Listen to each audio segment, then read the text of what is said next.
Et voici. Merci. Alors, 28,90. 332 €, c'est la somme que les Français envisagent de consacrer pour les cadeaux de Noël cette année. Soit 22 € de moins qu'en 2022. Pourtant, cette vendeuse de jeux pour enfants continue de vendre 4 fois plus pendant cette période.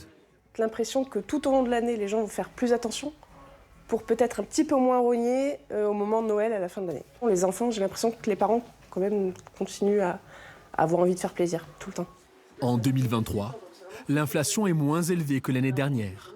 Mais cela ne signifie pas que les prix baissent.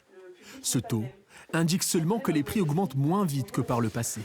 Là, ça va être beaucoup du bluff, de la déduction. Ce client a dû réduire son budget cadeau d'un tiers. Je cherche plutôt le cadeau original, mais après, forcément, je vais faire attention au budget parce qu'on a quand même plusieurs enfants et donc il faut faire plus attention que les autres années, effectivement. Le budget repas consacré pour ce Noël devrait baisser de 7 € par foyer. Mais pour ce fromager, cette période reste la meilleure de l'année, même s'il a dû s'adapter à l'augmentation des prix. Alors ça, c'est un figo, c'est un fromage de chèvre demi-frais au lait cru. Les fournisseurs qui ont trop augmenté leur prix, on a arrêté de travailler avec eux. Donc voilà, après on a baissé notre marge moyenne pour que, entre guillemets, le prix reste raisonnable pour les clients. Alors pour faire des économies, beaucoup commandent sur Internet.